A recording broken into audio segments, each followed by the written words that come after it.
Okay, so if I keep this thing running, I'll be doing well. After following Aaron Filio, his presentation with his glitzy glamour presentation, you're going to see nothing but vanilla from me probably, but that's okay.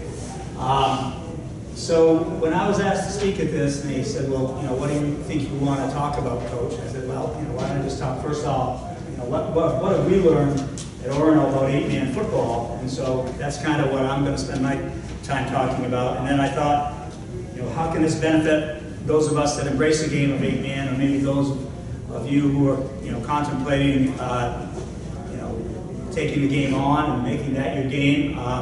And so I asked Mark to come down and talk about our pass game a little bit, because that's, offensively, that's really what we're kind of known as now. So, just a quick background. I've been doing this for this year, it'll be 43 years, and you know, one of the things that I've learned from 8-man personally is it's made me a hell of a lot more effective coach. It has made me a much better football coach for several reasons. But number one, I'll talk about it a little bit. You got to figure things out a lot, and you ought to be talking to people who know the game, who learned the game, and have some things to pass on to you. You know, we were fortunate when we decided to come to 8-man football. We looked around and said, who can we talk to? And it was Old Orchard Beach. You know, they were one of the first groups along with Ellsworth to do it, and we said, you know, we knew we needed to do something, because quite honestly, I was fearful we were going to lose our football program. And being an Orono guy and having all that tradition and pride, I was scared to death under my watch that I was going to be the guy that you know, helped Orono football lose their program. So they were really helpful with us in terms of how they did it, you know, how they set things up with the community. You know, they introduced us to people at Clifton Clyde High School in, was it Nebraska or one of those, you know, Midwest Kansas, and you know, we sat in on stuff and presentations by them and learned what they were doing and tried, like, you know, our best to figure out how are we going to take our kids and their skill set to play 8-man football. All kinds of, you know, internet stuff, and you know, we just did all kinds of homework and research and stuff like that. So we're real grateful for the support that they gave us. They're a great program. We've been blessed to play them twice in 2 state games, and our last comment to each other on the field was, let's settle this next year and see if we can do it again. So you know, it's been fun. Our kids love the style of football. Those of you who don't know me, I'm a ground and pound guy from way back. You know, I was a big believer in the Oklahoma split T. I'm trying to start writing a book about that offense from high school football. So everything that I knew about football was pound and ground, you know, and you know, reach up and control the clock and do all that kind of stuff. Lots of reasons why teams come to 8-man football, and I can bring this up. For us, you know, it's probably no different than anybody else. I'll throw this up there and go. You know, why do you go? The bottom have fallen out for us. You know, I probably hadn't been paying as much attention to our youth program, so I sat on 2 youth program presentations today. We intend to bring that back with the tackle group this next fall. But it just kind of happened, and all of a sudden we looked in the rearview mirror, nothing was there. And that had happened before, but we always had a group of people that we could count on. So when that happened to us, we had a group that was coming. That's the group that's here now. But boy, they seem like 10 miles away. So, you know, lots of reasons why you do it. Enrollment, one thing, well, smaller schools, you know, to some degree. Demographics of your school. I used to be the assistant principal at the school in Orono, and for us, I don't know if it's true now, Mark might know because he's involved in the school board and volunteers with us. But the high school was about 55 to 60 female, 40-45% male. So that's an issue for us. Number of sports that you have offered in the fall, and numbers declining. So we were experiencing all those kinds of things when we made the decision to come to 8-man football. We did not go down to 8-man football. That's something for me that is really kind of a pet peeve. We didn't go down anywhere. We made a decision okay, to take our football program to a place where we could be competitive, okay, number one, and maybe not have to travel 16,000 miles to play with somebody you don't have anything really in common with. The NPA is still continuing to try to figure out how you figure out classification for the game of football, whether it's 11 or 8-man. They still don't have it right, in my opinion. If you're going to use enrollment as the sole criteria for selecting where people play in football, you're missing the boat. A lot of it has to do with tradition. A lot of it has to do with your youth program, what the community norms are. Schools are different today. You guys from Waterville, if you went to Waterville or something, you think back on your school. And schools are different today than they were 25 years ago. So when we talk to people who played football back in the glory days of the McNalls and the Abbotts and Niles Nelson and 5 undefeated seasons, they seem to think that this school, Orono High School, is the same school that they went to back then. And we all know that's not true. Things change, and so you're not the same school. And so why would you consider that your football program would be the same? So we made the decision to jump. We do not regret it. We are an 8-man program. We will be an 8-man program. We're committed to it. It's good football. So that's where we are. Some things about us, and again, these are just general thoughts. Do what's best for your football kids, not what others may want you to do. We've experienced that where people in our older conferences will say, well, you should be playing this and you should be playing that, or you've got those athletes and you can compete. And so I get a kick out of people who will sit there and they don't walk in our moccasins, so they don't understand what we go through in our school. They don't understand the demographics of our school. They don't understand that we have no desire to play, other schools in an 11-man format that we have nothing in common with. I mean, our league up north was the LTC. It still exists. It's an 8-man league now, and we have a great banquet. We honor our kids. We do a lot of things right in the Little 10 football conference, and so those things didn't appeal to us at all. So we will do, and we did do, what is best for our football kids. I'm going to tell you this. Our kids have never said once, hey, do you think we're ever going to return to 11-man? Not once have any of our kids said that. Now, we know that there are people out there in 11-man programs in and around our area who will tell our kids, geez, you're not going to get recruited. You're not going to get recruited. You need to play an 11-man program to get recruited to play football. Well, that's bullshit. I can tell you that is absolute bullshit, because if that were the case right now, Maine wouldn't be calling us with all the number of kids that we have in other colleges, and his son wouldn't be getting all the information recruiting, because he's a junior, okay, that they're getting if it was just about 11-man football. So we have to try, I think, collectively as a group of coaches, as we think about our game and what's best for our kids, okay, to make sure that we're, number one, don't ever apologize to anybody for being an 8-man football program. Our kids are blocking, and they're tackling, and they're throwing, and they're catching, and they're kicking, and they're competing at a high level with people we've got relationships with, okay? This is a win-win. It's been a win-win for Orono, not just because we've competed the last 2 years for a state championship. It's been a win-win because our kids have a lot of fun playing this game the way that we do it. They play for their school, they play for their towns, they play for their girlfriends, unfortunately. But they do all those things. A lot of coaches are uncomfortable with change. I was one of them. I didn't come to 8-man football thinking that, oh, this is what I really wanted to do, okay?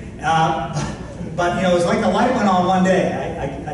I just remember thinking, I don't want to do this. We're going to get into Tyson T. Where are they? They're going to be coming somewhere, We'll find them. But when we had like 14 kids on a team and we had to go play Mount View in a game down there and we only had 4 linemen, it was a challenge. So I had to take one of our running backs and say, Henry, he's now playing at Castleton State. Henry, I'll play the offensive line. I'll never do that again. Think about that. That was a huge mistake for me as a veteran coach.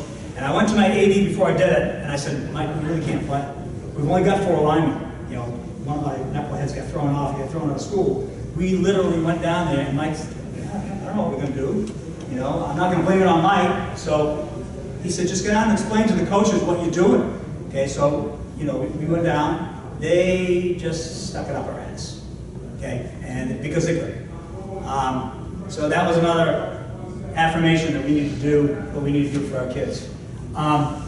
Many coaches are uncomfortable with change like that. I was one of them. This is a favorite saying that I got from him. Don't listen to the noise. And we expected that we were going to get some,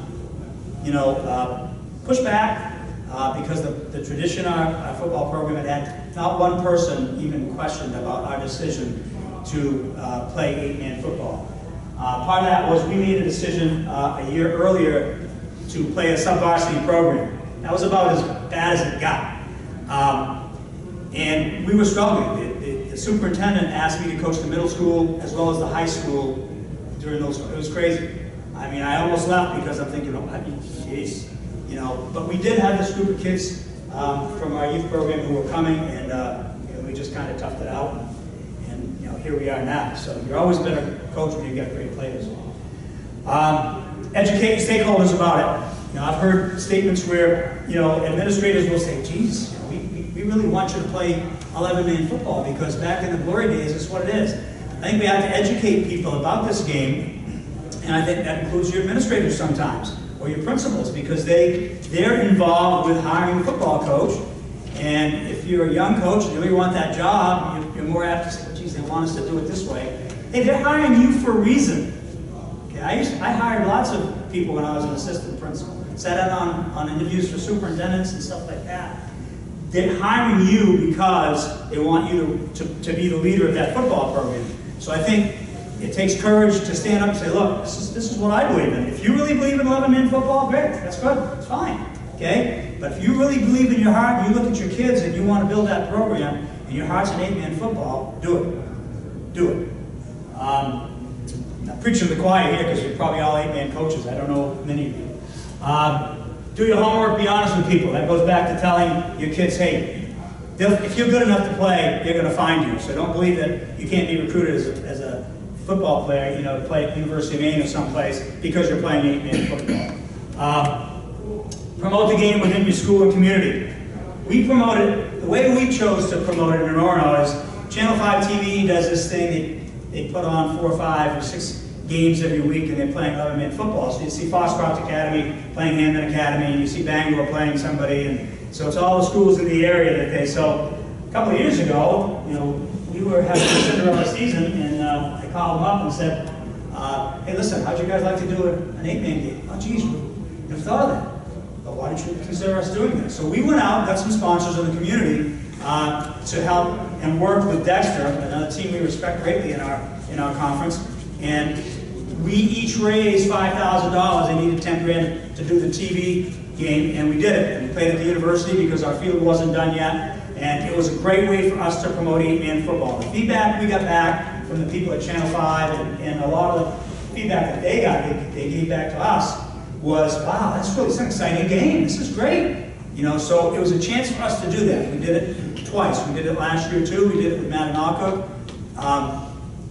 And undoubtedly we're going to seek to do it again. But that's another way in our area, because our high school sits surrounded by like 5 or 6 other high schools, and we compete for kids and players with those schools that don't have a high school. So we're in competition with all of those other high schools, Bangor, Bass, Brewer, Herman, Hamden, and we're right in the middle of all that, but we like to think that we're different, and our kids are having some success, so we're going to try to take advantage of that. COVID changed everything.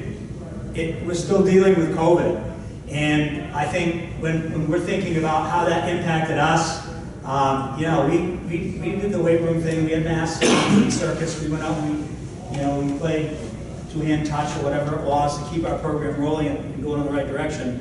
But one of the things that happened with COVID, when we couldn't do anything, there was a niche business that came about with all of these people who love football, wanted to teach football, and so a lot of these people, entrepreneurs, began to come out and say, "Hey, we're going to put a clinic on down here. We're going to work with offensive linemen and come down, and we'll pay our fee and stuff like that." And at first, I was a little resistant to that because I'm thinking these guys are just a bunch of piranhas out there.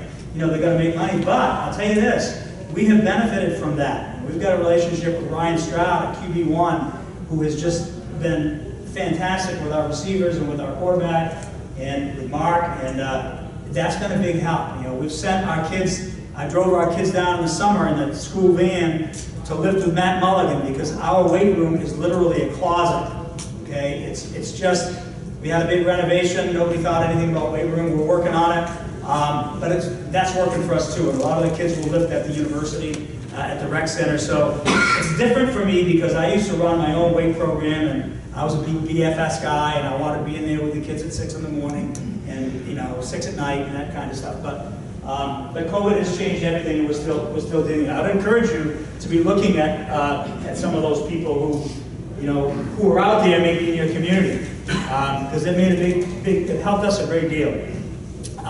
The game continues to change, so we know that, so we kind of have to adapt to it. Away we go.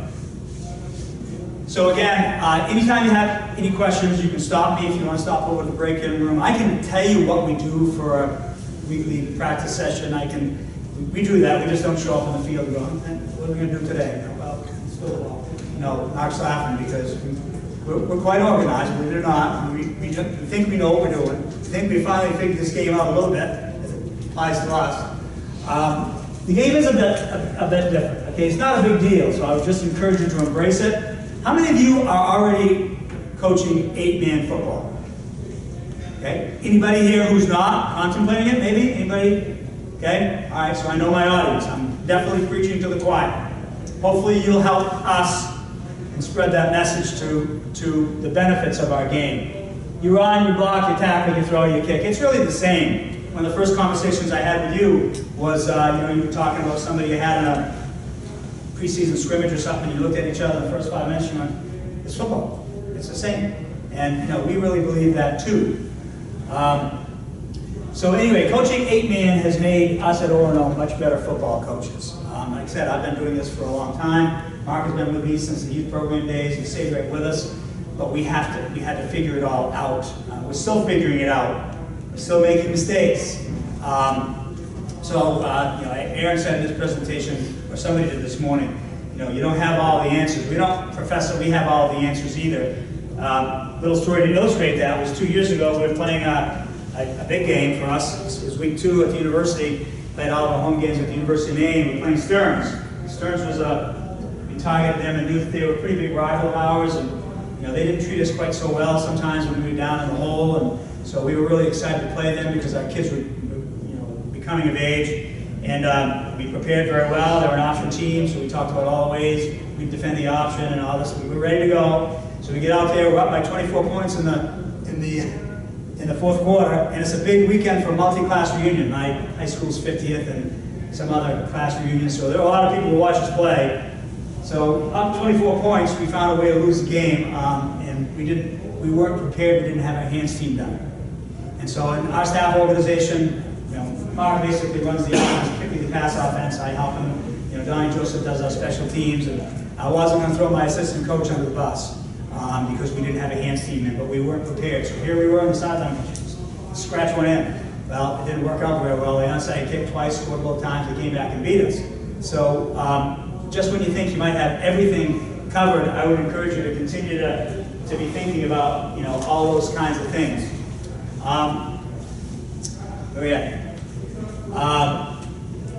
Okay, so give thought to what you can expect in all 3 phases of the game. We learned earlier when we were doing our research. Well, people would tell you things like, offense. You can run whatever offense you're normally running. Okay, I don't necessarily think that's true because I sat down and tried every single way I could to figure out how to run a too tight T or veer offense that I'd run because that's what I knew. That's what I knew. I was really born and cut my teeth on wing T football with Ronnie Rogerson at Maine, so I knew the wing T. Guess what? You just have to kind of figure your offense out. You can do it, and we settled on what we do because of the skill set of our kids. Then they told us, defensively, you're going to struggle. That's the place you're going to really struggle to figure it out. And we found some things true about that. And the same thing with your special teams. We were told onside kick. Don't kick deep to people. And we had to really, this year in preparation for the state game, we had to really consider that one hard because a Old Orchard had a kid by the name of Riley Preventure who was a pretty damn good football player. Okay, and whether we kick to this kid or whether we don't kick to this kid, but for us, fortunately, we had an excellent kicking game and some kids who played soccer who could kick the ball deep, even in a windy day. So we made the decision we're going to kick. Okay, and we had pretty good kickoff coverage, and it worked out for us. But we had to learn. If we just listened to what everything and took everything that everybody taught us, we probably would have done things differently. But we really looked at our kids and our strengths and really applied what we're doing for them. They're probably doing the same thing. Offense, what's your philosophy? You're going to run first or pass first? It really depends upon your skill set. We're a pass-first team. He's going to talk about that in a little bit. We were a pass-first team. And for us, you know, for me, that was hard. It was hard because I'm going to be honest with you. He calls some stuff sometimes. I don't know what the hell he's doing. You know, I mean, I understand the offense. I've learned it. I'm onto it. But he has full reign of that whole part of our offense. So my son printed up T-shirts. We got this thing, got the phones on. I'm always looking at him because he gets himself cut off. You know, running pro right jet sweep or something. But what are we doing? Mark, what are we doing? So my son printed up T-shirts with a banner for us. What are we doing? But we're a pass-first team. That's what we're known for. Our kids buy into it. I think our numbers have increased because of 8-man football, and that's, like I said, it works for us. Another thing we've learned, okay, the run game still has a place in our program, okay? What our kids love is throw and catch football.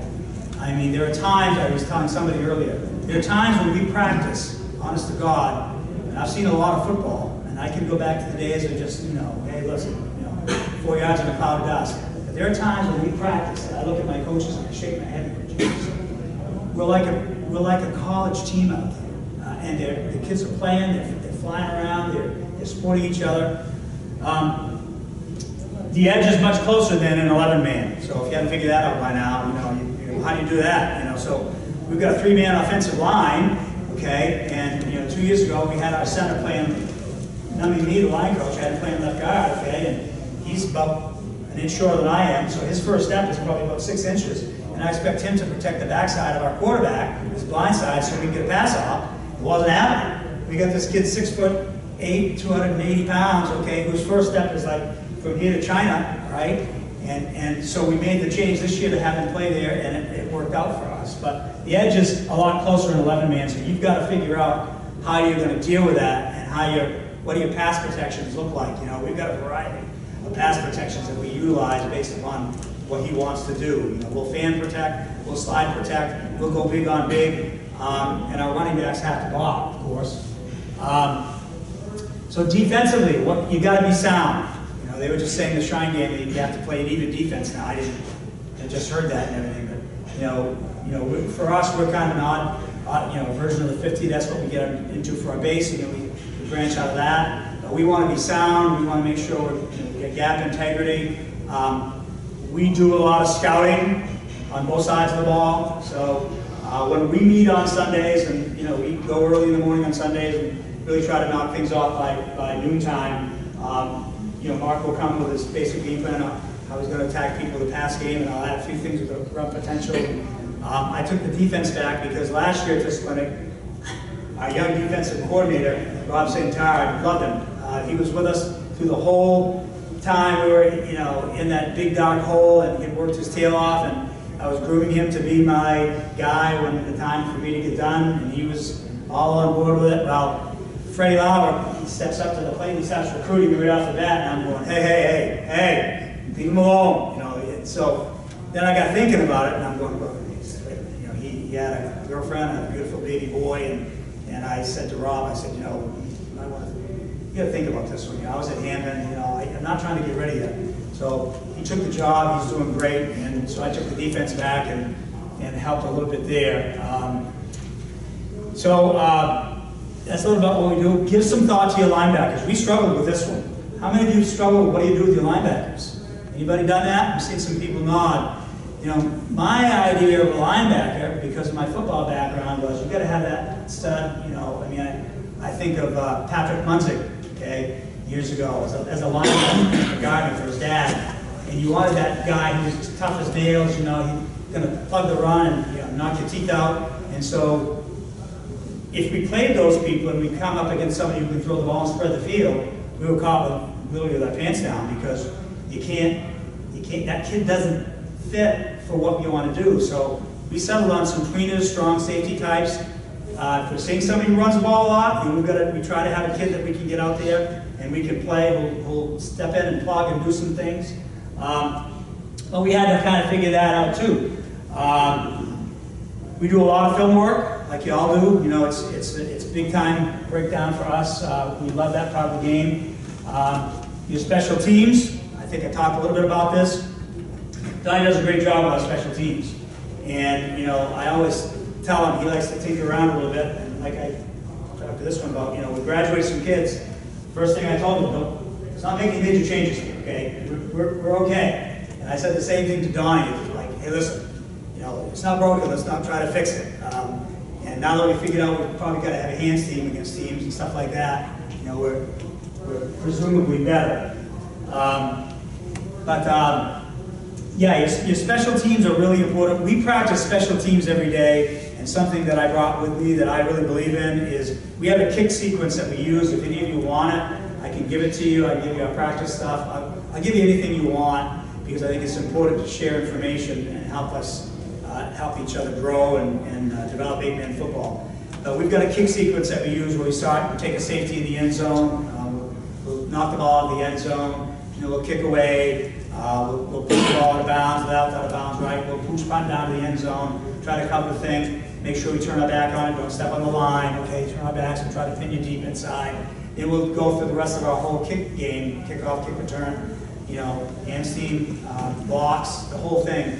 And so we practice special teams every day. But that kick sequence gets done, usually, it's definitely going to get done on Thursday as we finish in preparation for a Friday game or Friday for a Saturday game. And a lot of times we'll do it again on Monday when the JVs are doing something different. Be sound, have a plan for every situation. The kick sequence, not a place to rest your best players. How many of you, I'm looking around, I'm seeing some people who are my age or better. How many of you have coached football less than 5 years? Jeez, not many. That's great. We've got some veteran coaches here. All right. When I was first coaching years ago, not me, just trying to learn by example. I was at Bass and had a feeder program. It was my first gig, and you know, we would sub out wholeheartedly on our special teams. Couldn't figure out why we were getting killed. People were, you know, running touchdowns down our throat, and you know, kickoff returns or blocking. It was awful. So we kind of figured, you know, you're going to make sure you're sound here. Some stuff about staff organization for us. I can give you our complete staff breakdown. Who does what? You know, who coaches our running backs? My son coaches the wide receivers. He works with Mark a lot. Like I said, we're organized, but not organized to the point. We don't have an operations manager. We don't have 14 staff members. We've got us. And so when time comes for us to evaluate our evaluations and stuff like that, what do you think? We're doing all right. It's pretty informal. We don't feel we need a process. I've got templates that we can use for evaluations, but hire good people and let them do their jobs. That's another thing I'm proud of myself for, because I'm a control freak.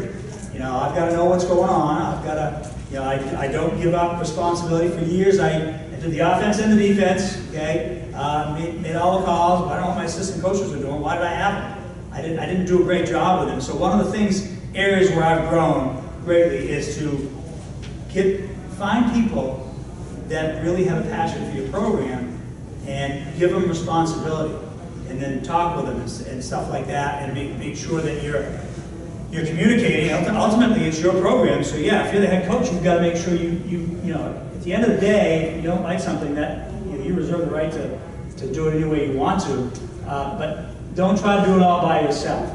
Take input from all of your staff members, okay, but know sometimes when you have to kind of compartmentalize, okay? Like this year, getting ready to play Old Orchard Beach in the state, okay? We scouted them and we had a chance to go down and see them at Maranacook, and you know, they beat us last year, and you know, we felt we could win, but we really felt that for us, we had to find a way to stop doing what they do best. And so I really kind of worked with, you know, 3 or 4 of us and left some of the other coaches away. And it wasn't because I didn't want their input. what I needed is we basically had a game plan we felt we wanted to go with, and I wanted their input, okay? No disrespect to Mark. He's got 95% of the offense. I want you to worry about that. We got to score, okay? And so we worked on that and just basically repped it, and it worked out for us. That's the only time all year that we changed our normal practice time. We usually practice defense every day. And that goes back to Mike Haley, who is a guy that I've got a lot of respect for. He's like a father to me. And we practice defense every day. But because of the preparation we were looking at that week, we went offense one day, defense the next day. Even getting ready. Now, for me to do that 10 years ago, you'd have to give me some value or something to get me to calm down, because I'd have been wound right up. You know, but you know, we did what we felt we needed to do, and we disappeared. We went up to Dover and we got away from everybody, and we paid to get into their facility, and we shut the door, and away we went. You know, we scrimmaged MDI leading up to that at Herman. They had a bye, we had a bye. We got together and said, you know, what we do here, what we say here stays here, and we did it. Okay, and it worked out great for us. So that's a little bit about staff organization and stuff like that. I want to leave some time for Mark to talk, and so it's easy. I don't want you to think that I'm bragging about our program, because we all know where we came from. You know, I'm the same guy that went 3 years and didn't win a game. Okay. Now all of a sudden they want to build a statue of you over Webster Park because we won a state championship. You know how that goes, right? Right? You know, so it's what it is. You know, you're as good as your last game and you play us. But we're really proud of what we do, and because we're just going to talk about your offense, I'll leave you with some stats here. The 2022 and 2023 season. We threw the ball 2022, we threw the ball 324 times. We completed 185, 2,967 yards, 44 touchdowns. Our quarterback threw 12 interceptions his junior year. We're not concerned about that. That's one in our program, we're really not, because we just feel like it's part of the game. If you're going to throw the ball that much, it's not a big deal. He reads coverages very, very well because of the work that he's done with Ryan and his dad and the time that he has put in. Of those receivers, we had a sophomore catch 45 for 826 yards, 9 touchdowns, 3 two-point conversions. A junior that year, Walson kid, 45, 814 yards, 7 touchdowns, 3 two-point conversions. A sophomore, Francis kid, okay, only caught 30, 634 yards, and 15 touchdowns, but he went on a run in the playoffs. He's a soccer kid, he finally figured it out. Okay, he didn't even start until halfway through the season, but he figured it out. Week 7. Is that? Week 7, when he started getting real playing time on offense. Right. So you wore number 59 and nobody knew who it was or whatever, but he finally figured the game out. So if there's any advice I can give you, get your soccer kids to play football. Okay? That's certainly helped out. So this year, we threw 172 times, completed 116, 2,401 yards, 40 touchdowns, 0 interceptions. He did not throw an interception all year long. We didn't talk much about it because it's like the perfect game in baseball that we all knew, and we're just going, you know, we went the whole season and did not have a pick. A junior this year, this would be Will, 46 catches, 1,073 yards, 21 touchdowns, 3 two-point conversions. Senior, this is Walston, 28, 587, he missed 2 games, 8 touchdowns and 9 two-point conversions. And a junior, his brother, 21 for 330 and 4 touchdowns. But I want you to focus on the 2-point conversions. That's another thing we've learned about 8-man football. Because my background says if you get the ball to the 3-yard line, hey, what are we doing? Pound the rock, get the thing across the goal line, what are we doing? So we had a conversation about that in one of our coaches' meetings, and just, I said, you know, when I looked at how many times we were successful throwing the ball, even when the field shrunk, it was like, why? We don't want to change this. Just keep doing what we're doing, okay? And it works for us. So I'd like him now to talk a little bit about our pass game. And I've instructed not to give away too much information, but anyway, that's enough for me. And if you got any questions, we'll take them at the end, or we'll go the other way and talk some. Well, thanks, Coach. You got it. I don't have any slides or anything. I teach at the university. I find if I use PowerPoint slides, my kids are staring at the slides. They're not listening to me. So they always ask me for slides. I don't do it. So it's paper. We're going to focus mostly, as Coach said, on our pass game. And we are a pass-first team. I think that's pretty obvious if anybody's watched us play. If you look at the breakdowns in terms of the plays that we run, when I'm thinking about how I'd like the distribution to look at the end of the game, it's usually 2/3 pass, 1/3 run. That is what I'm aiming for, and that can change, of course, during the course of the game, but that's the plan I have going in. Doesn't mean that we ignore the run game, and it doesn't mean that we can't run. You know, we run the ball when we need to. We run the ball when we think the opportunity is there, and it's the best thing for us to do. So we've got kids that can run the ball. There's no doubt about that. You know, Coach was talking a lot about Will Francis. Ben Francis was running back for us. He could run football, right? And if we had wanted to be a ground and pound team, he could have put up some crazy numbers as a running back. His numbers were pretty good as they were. But we're definitely pass first, right? So that's the first thing that we have when we're thinking about our offense. Second thing that I'm thinking about as we're kind of starting the season, but also getting into game planning once the regular season started, is we go to great lengths, as I'm sure you do too, to make sure that we are putting our players in the best position for the team to succeed, but also for them to have individual success, right? We want to make sure that we emphasize both as much as we can, right? Where's the best spot for this kid to help the team, but to also be successful himself as a player? Coach mentioned that our kids the last couple of years, and really even 3 years ago when we didn't win a game, right? One of the things that we figured out about halfway through that season 3 years ago was if we kind of put them in the right spots and if we did certain things, mostly on offense but on defense too, they were really enjoying themselves, right? I mean, even when we were struggling to win, they were enjoying themselves, right? They were having fun, and we could tell, right? We could tell, right? We're not winning now, but we're going to win soon, right? It's coming. And so I think part of that was that we made sure our kids are in the best spot for the team, best spot for themselves, right? Part of what we talked about on the drive down here today is we've got, we lost a big number of seniors, but we've got just as many rising seniors. We've got a lot of spots that are covered. We've got a few spots that are open. We talked about who should be in those spots, and a lot of that conversation was what's best for the team, but also what's best for this kid, and can we make these line up in such a way that it's a win for everybody, right? And we'll start to figure that out as we get over the summer. But that's sometimes easier said than done.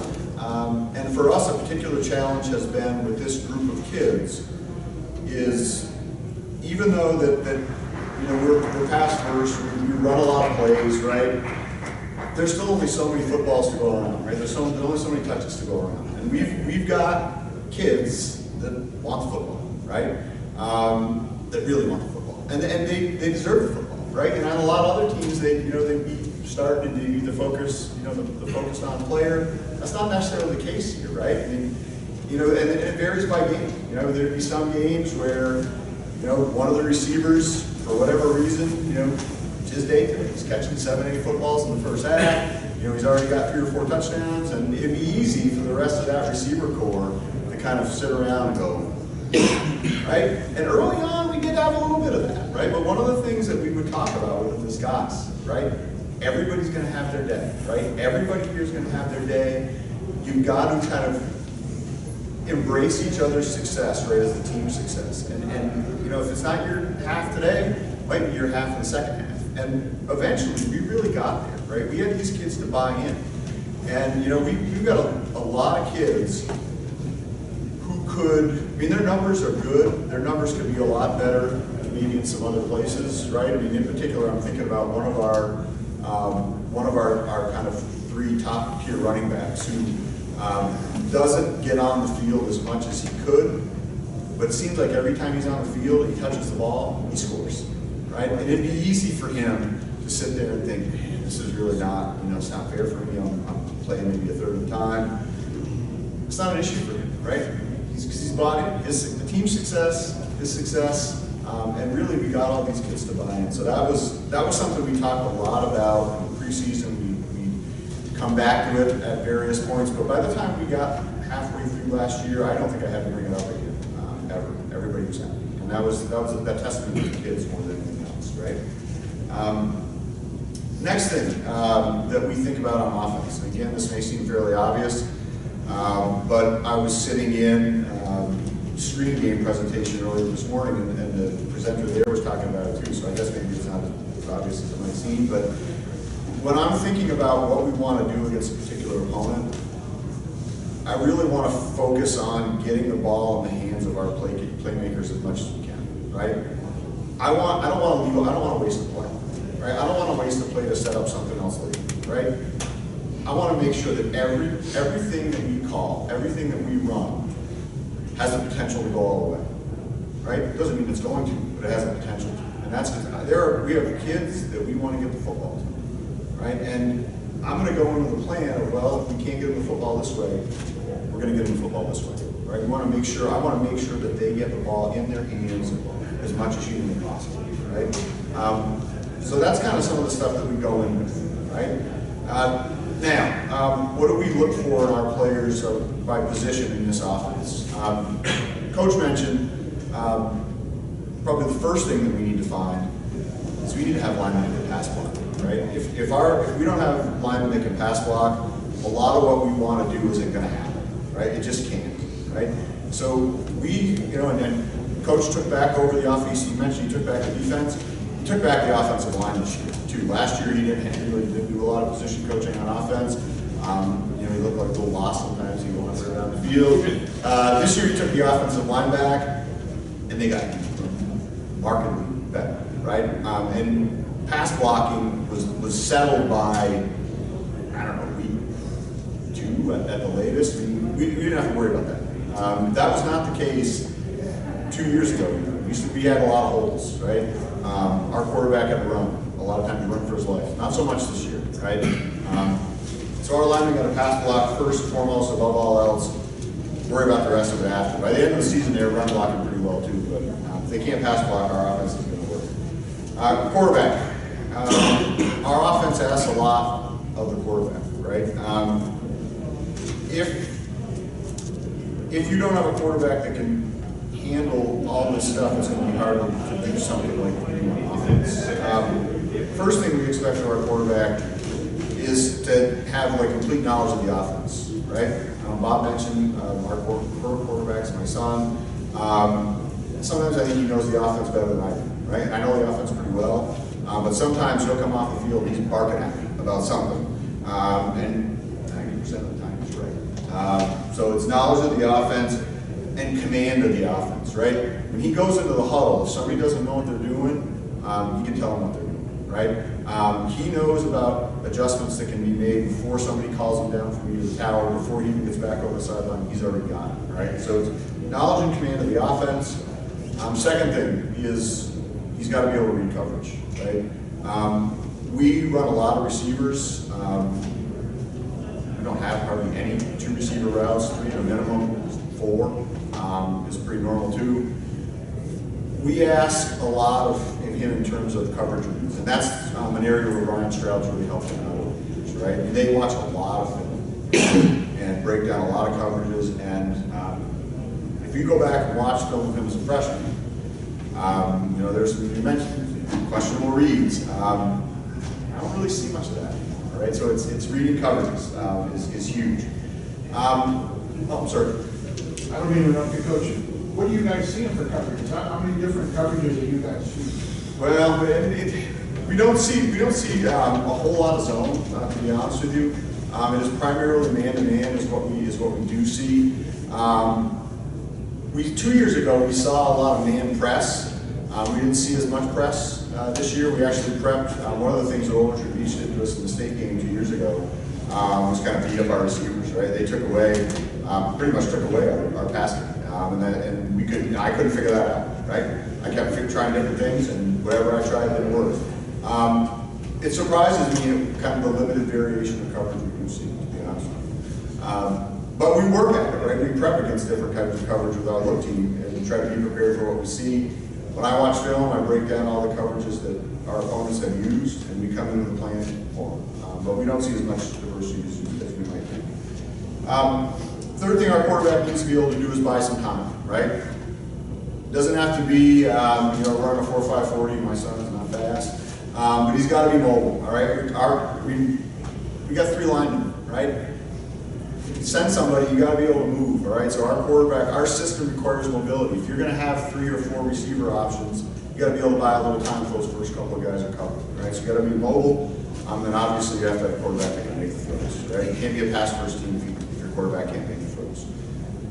Running backs in our offense. Block first, right? Our running backs have to be able to pass block.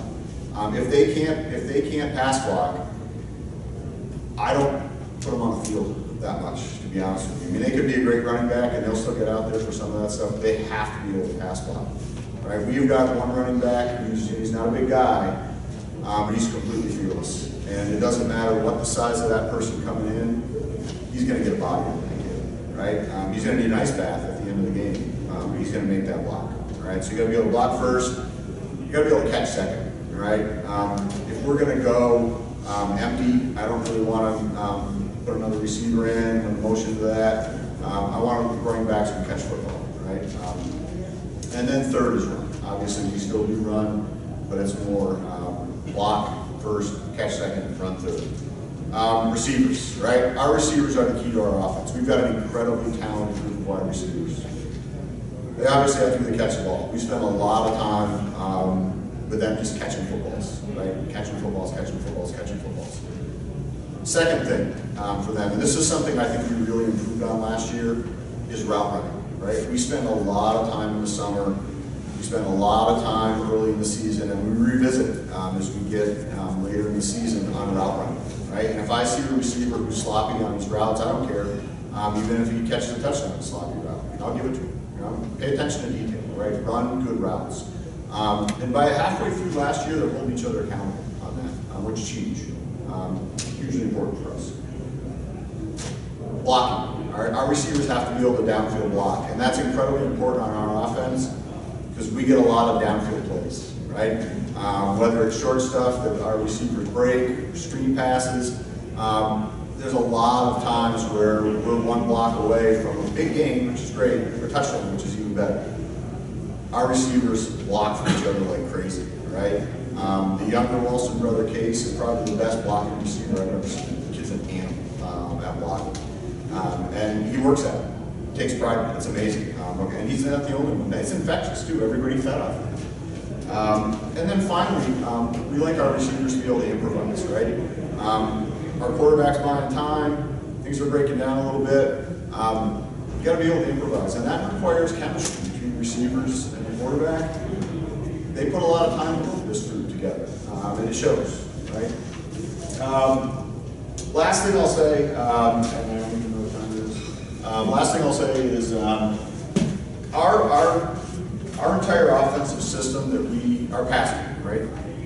What we're rooted in is space and diversity, right? And what I mean by that is we want to get our guys out there in space to take advantage of their athleticism, right? It's all about creating space for them to move, right? So everything that we do in terms of play design, space, and what I mean by diversity is we're a pass-first team, but not always in the same way. Right? If you go and watch our game film of last year, you notice that what we're working on that week is different maybe than what it was last week. It's always going to be pass first, but it's not necessarily going to be the same type of pass first, right? We want to have diverse ways in the pass game and sometimes the run game too to take advantage of an opponent, right? We're willing to take what our opponents give us, right? We were operating with the philosophy that you can't take away everything, right? Unless you're over reaching twos or in the state team, you did take away everything, and that's in which case our plan fails then. But we operate. You just can't take everything away. All right, you're going to take this away. We've got this, right? right? And we're going to use that, and when you adjust to try and take that, then maybe we'll switch back. That diversity has been really, really, really important for us, all right? It allows us to never be at a loss of what we might want to do next, right? We've always got an answer of, okay, this could work. So space and diversity is in the part of our offensive plan. So that's all I got.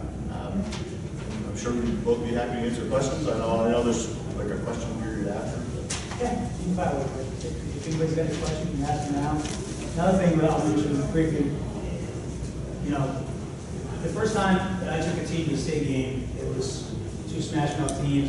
We were playing 11, Bill County coached them. And, you know, I've always been a big sticker guy. And so we show up to play 11, and then we got 1 sticker on the helmet. Right there and say win. That was it. And so in our program, we give a lot of, it's amazing what a kid will do for a sticker. It really is. So when you see us, and you think, what are they doing? They giving awards out for it? Yeah. We don't give away like candy, but there's a method behind what we do. A lot of it is, you know, touchdown passes and 2-point conversions and touchdowns thrown and linemen who are on the field when those things happen. And defensively, you know, we give out skulls, we give out pancakes for pancake blocks. So our helmets look like a mess by the end of the season, but we give the kids some structure on how to do that. And it's just another little way that we help to motivate our kids. Great job. Any questions from anybody here? No? Yeah? You mentioned that you send your quarterback to this camp. Is that going to be mandatory for all future quarterbacks coming through your program? Yep, we don't want, we may be forced to change. We've got an 8th grader who, you know, I've got another son who took over the middle school program this year, and we really got the numbers up. The next step for us is getting our youth program. Some of it wrestled away from flag and getting them in pads. So that'll happen this year too. So vertically we'll be aligned with everything we want. But we've got a young man who's an 8th grader, you know, who can throw the ball. We want him to spend some time with Jack because in the summer and stuff, and even in between sports seasons we can do it. And also working some with Ryan so we can keep some continuity with our offense going. If we're looking at the skill sets of the kids that we have at Orono, we have a left guard who's a pretty big kid. We don't have those kids in our school. I mean, they're just not there. So for us, it's going to be really important, I think, to keep doing what we're doing. Because if you don't have big kids who can pass block, you don't have them who can run block. So I don't know if that answers your question. We want them to work with him. We want them to work. A lot of our kids now are going to Queen City Athletics in BZ. You know, Sean Demaray's got an operation going there, so we've got some kids right now who are there taking advantage of that, linemen mostly, and working with David Gross. I've got a good relationship with David, who played at Maine, and he also was in Bucks Board. So, I mean, our kids are all working on football year round, so it's just kind of, hopefully we can keep that, you know, that interest going by our kids because they work hard. Okay?